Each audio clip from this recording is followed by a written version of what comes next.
Hello 8th class. Today we will do questions of your English textbook Honeydew's third lesson, Glimpses of the Past. So first question is, do you think the Indian princes were short-sighted in their approach to the events of 1757? क्या आप सोचते हैं कि भारतीय राजकुमार अदूरदर्शी थे 1757 की घटनाओं के लिए? तो आंसर है इसका yes, the Indian princess were short sighted in their approach. They fought each other taking the help of the British, who became virtual rulers of the country. Second question है, how did the East India Company subdue the Indian princes? तो East India Company ने भारतीय राजकुमारों को कैसे subdue हराया? The East India Company expanded in India to promote their trade activities. They supported one Indian princess to defeat the other. As a result, power passed into their hands. अब third question है, quote the words used by Ram Mohan Rai to say that every religion teaches the same principal.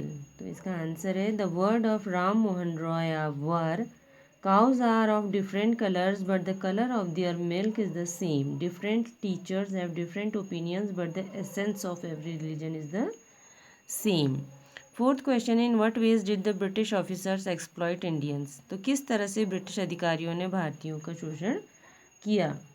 The British passed a resolution by which an Indian could be sent to jail without trial in a court. The goods manufactured in England were exempted from custom duty. The officers prospered on the company's loot and their private businesses flourished. अब name these people. इन लोगों के नाम बताओ. The ruler who fought pitched battles against the British and died fighting. उस शासक का नाम जिसने कि अंग्रेज़ों के विरुद्ध स्थायी युद्ध लड़ा और मृत्यु को प्राप्त हुए. तो वो थे टीपू सुल्तान ऑफ मैसूर.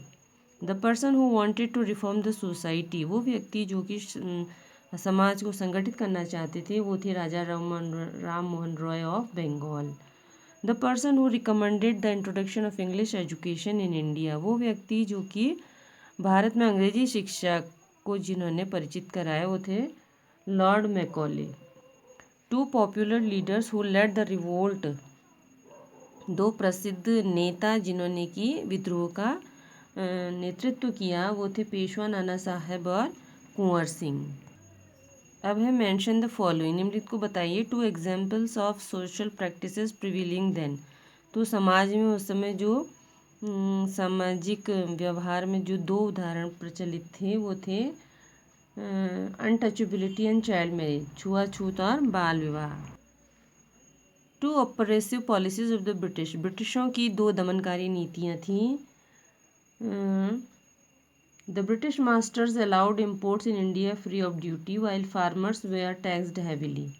जो ब्रिटिश थे वो आयात को भारत में ड्यूटी फ्री करना चाहते थे, जबकि जो हमारे किसान थे वो बहुत ही भारी टैक्स दे रहे थे. This ruined Indian cottage industries, और इसने भारतीय कुटीर उद्योगों को बर्बाद कर दिया. Two ways in which common people suffered, दो प्रकार जिसमें सामान्य व्यक्ति कष्ट सहन कर रहे थे, जो सामान्य व्यक्ति कष्ट में थे, तो वो थे the farmers were taxed heavily and the thumbs of skilled workers were cut. असंतोष के चार कारण जिन्होंने 1857 के स्वतंत्रता के 1857 के युद्ध को बढ़ाया या नेतृत्व किया जिसने, तो उसके कारण हैं, देखिए. Santhals who lost their land became desperate and revolted. Santhal जो जनजाति थी, उनकी ज़मीन खो गई, ले ली थी, और वो बहुत निराश हो गए थे और उन्होंने विद्रोह कर दिया था. The sepoys in the English army were paid much less than the European soldiers. तो हमारे जो अंग्रेज़ी सेना थी उसमें यूरोपियन सैनिकों से हमारे सिपाहियों को कम पैसा दिया जाता था। So they were discontent and angry, इसलिए वह असंतुष्ट और गुस्सा थे। The Brahmins and Muslims were furious when they came to know that the bullets they had to bite content cow fat and pig fat. तो ब्राह्मण और मुस्लिम्स बहुत क्रोधित थे कि जब उनको पता लगा कि जो बुलेट्स उनको काटनी होती थी उसमें गाय की चर्बी और सूअर की चर्बी लगी हुई है। मैनी लैंडलॉर्ड्स वर सोर, दुखी थे, बिकॉज क्योंकि ब्रिटिश पॉलिसीज़, जो ब्रिटिश नीतियाँ थी, उन्होंने उनकी ज़मीन और उनके जो उनकी स्थिति थी उसको